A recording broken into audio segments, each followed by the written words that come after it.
to London's craziest gangster with me, Mr. Fish. You know, as it know, it's reality week. Today I'm outside Stewart's in Oxford Road, Shepherd Bush, and Stewart's is where I got kicked the fuck out of by old Bill. It was in 1983, and sorry, a little bit rough. Yeah, you know, I was in 1983. Six, sorry. And at the time of the Brixton riots and the whole of London was rioting and crash, we'd gone to a football game. Those of you who remember David Howe, he used to play for England.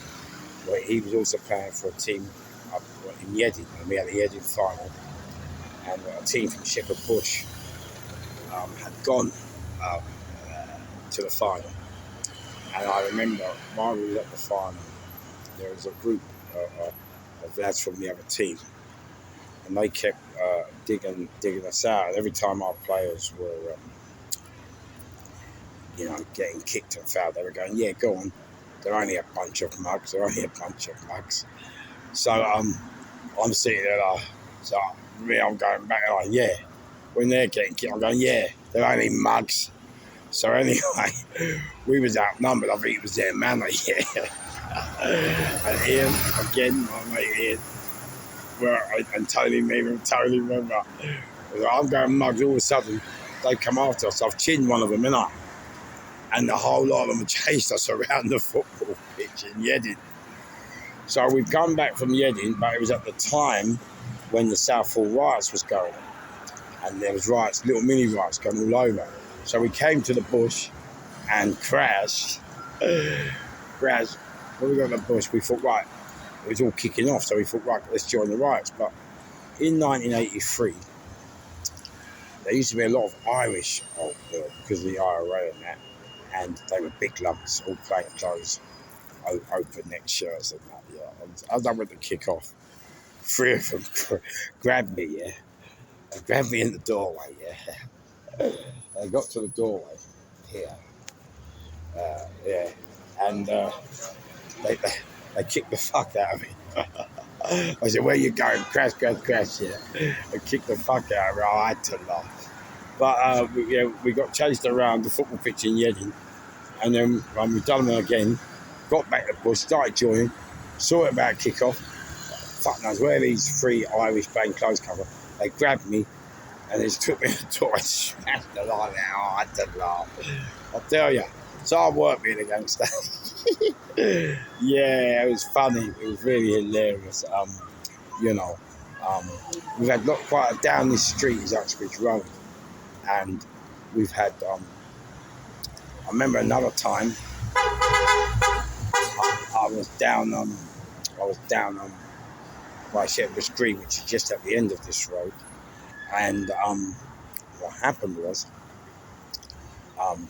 someone had a fight with a group of lads from Brook Green. And Crash, what happened was, he asked me to come up to Brook Green and help him sort it out. So Crash, I've gone up there, and one of the geezers up there had one arm, and so Crash, I remember when the geezer with one arm, he had one arm, but it was a flash key, like he thought he could have it, and so I crashed him. And another fella who was with him pulled out two carving knives, yeah. And he's chasing me all the way down Shepherd Bush Road to Shepherd Bush Green. And when he got to Shepherd Bush Green, I thought, fuck this, let's do it. So I've crashed him. No, he goes everywhere. I turn around to confront him. And he shit himself and dropped the knives. And that's what I'm saying with people with knives. They're all bad, but sometimes when you put it on them, they're shook, innit? So I went to go and cheer him about an Irish fella. Right, came up to me and said, "Oh, lad, leave it, come on, it's not worth it." But I wanted to actually kick the life out of him, you know what I'm saying? Because You know, when people pull knives, I hate when people pull knives. I'd rather confront them, you know what I mean? Let's do it. You know what I mean? But, you know, the Irish geezer asked me to stop. But I always had to laugh. You know, you have some mad memories. And also down Shepherd Bush Road is Hammersmith Police Station and Hammersmith Palais. And I've gone out with the boys with Hammersmith Palais, but a lot of QPR boys used to go Hammersmith. So I'd gone out that night and crashed. I don't know why, but you know, I'm always respectful. But one of the doormen, I've put it on me. Now, for me, when someone puts it on me, it's going to kick off. Mate, I can't until I get it resolved. I can't function. You hear me? I'm not happy. So I waited till the end of the night, and what happened? The doorman had said, "Oh, what are you telling me?" When I was trying to get in, one of the doormen put it on and said, "Well, where you going, nigga?" or something like that. And so at the end of the night, I was pissed off. Saying, "No, when I was going out, they was all by the door. I've gone crash, and they've chased me, right? They've chased me." all like towards Hammersmith Broadway, but they got the police involved. And as the police were chasing me, one of them had a dog, so I punched the dog and run. But you know, the police see the dog as the same as them, don't they? A uniformed officer. So I'm running. And as I got to King Street, which is one way, the traffic was going that way. We was running this way, and they have come down the King Street the wrong way and chased me in a van. They caught me. They got me in the van and crashed. The officer with the dog, he's punched me in the face. "Listen, nigga, next time we tell you to stop," and he's going, "Crack, you fucking stop, all right?" But I'm just clamping the jaw and taking the licks. So another policeman said to him, "Look, come, mate." But, all right, that's enough. And we got to the station, and I got charged with assaulting a police officer. Another time at Hammersmith Police Station, my mate called Smitty, R.U. Smitty, he rings me up one day, yeah, and he says to me, "Fish, what you doing?" So I says, "Nothing." So he says, "Oh, can you come with me? I want to get a DVD player, yeah? But I think he wanted to do it on fraud, yeah?" So, crash, he asked me if I'd go with him. You know, like sometimes you need a bit of backup. He weren't really a crook, right? So I've gone with him. He's got the Dixons in King's Mall Shopping Centre in Hammersmith. And he purchased the DVD. So about a week later, the old Bill had come knocking on my mum's house, yeah? And asked for me to come to the station. So my mum's rang me, but I never lived there. So when she rang me, I'm thinking, why are they going to my mum's house? So I've gone to Hammersmith Police Station to hand myself in. And they asked me, said to me, "Oh, they want to interview." So I said, "Okay, cool." So during the interview, two of them, you know, it's one good cop, bad cop. So during the interview, yeah, one of them says to me, "Oh, excuse me, Mr. Fish. There was an incident at Dixon's in King's Mall Shopping Centre about a week ago, and we believe you were involved. Did you go to Dixon's? Did you go to Dixon's in Hammersmith?" I said, "Yes." On Saturday, I said, "Yes." And they said, "Were you with somebody else?" I went, "Yes." And they said, "Do you know his name?" I said, "Yes." And so they're looking at me like, "Oh, he's very forthcoming." So he goes, "What's his name?" I said, "Muggsy." So I slammed the pen down. And they go, "What do you mean, Muggsy?" I said, "Well, I go football, and my mate's called Muggsy. I met him in King Street. He asked me, we were talking, he said he's going to buy a DVD. I said, sweet. I said, you can look at the camera. I never did anything. I said, he purchased the DVD as far as I'm concerned. It was all legit. And we came out and I went home. I said, that's it. I don't know anything else. So they had to let me go, but you know what? They knew the crew. You know. Oh, it was funny. Hammersmith Police Station was always funny. Even when I got nicked for the Great Tranny robbery, they took me to Hammersmith Police Station, And during the interview, they asked. Remember, with the great training off, you got to remember I was wearing a dress and all that. You got to remember that, yeah. So when they took me, they said to me after the interview, they said, Fish, they took me aside and took me outside the station. But you have to remember with a police station, yeah, every part of a police station is recorded. Every part of it, inside and out. So he took me out. He said, "Right, Fish, we're off camera now. There's no recording. Do you want to brass up the boys?" And I said, "Look, I can't brass up my boys, Governor. Come on, mate." I said, "If I give my boys to you, it'd be like giving the English to the Germans." Yeah? And he said, "Well, these are flying school officers." He said to me, "Well, Fish, you're going to do a long time." And I said to him, "You know what? I'd rather do 15 years in hell and come up with my head held high than 5 years in paradise and never be able to look at my boys again." And he said to me, and fair play, he said to me, "You know what, Fish? You're a man of valour," and shook my hand. I couldn't believe it. I was like that. 30 years dedicated to crime.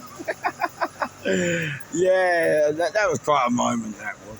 And then, anyway, so I had to go to Wimbledon, because you always got to remember, police have their own courts sometimes, Flying Squad, Kingston, Wood Green, Wimbledon, they got their own courts, so that's why I had to go there.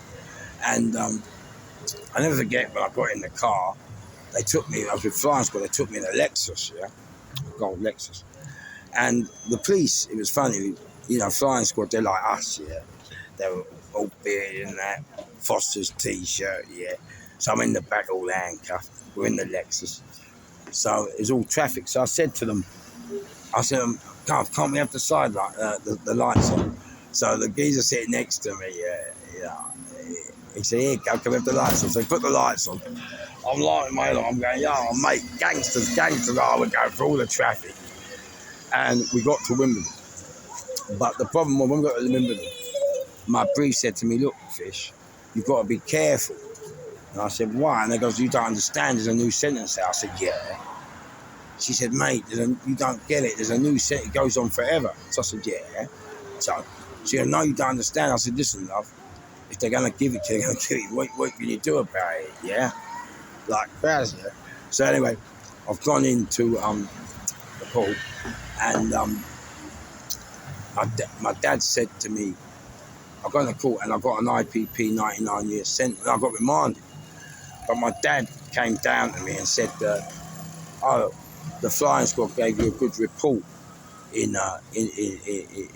for the judge." I thought, well, it couldn't be that good. I got 99 years. Oh, mate.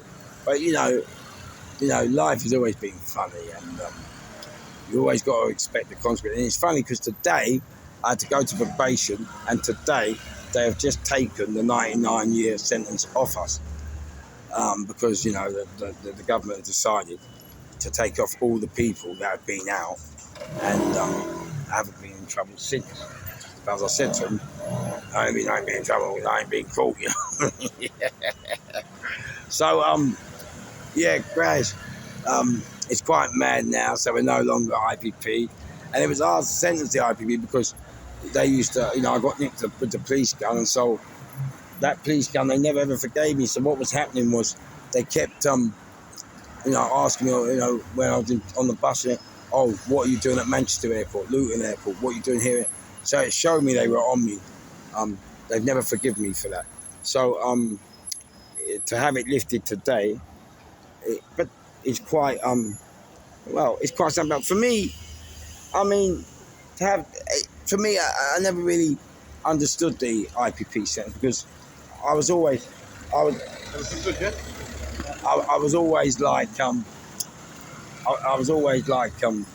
look, if you're going to commit crime, you're going to commit crime, ain't you? Like, I don't see the difference.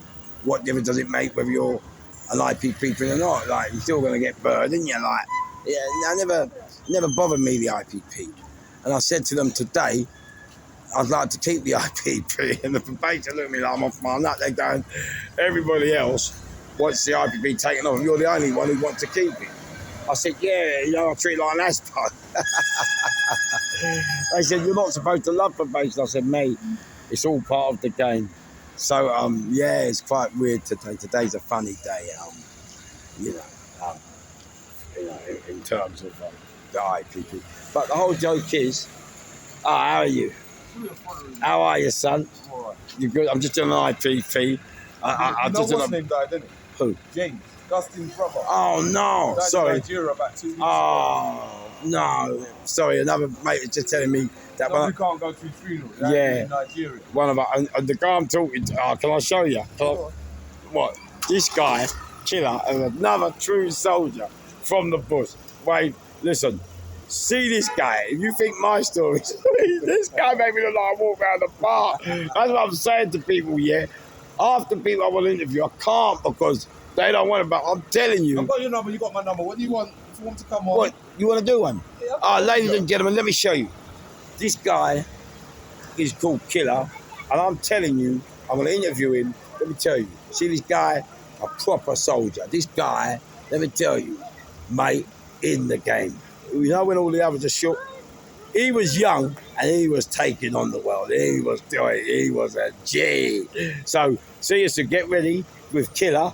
I'm going to get his number now. We're going to interview. You know, I don't really think, but this guy, trust me, he's going to do it. Love you. See you soon with the Lou from Fish and Killer. Boom, boom.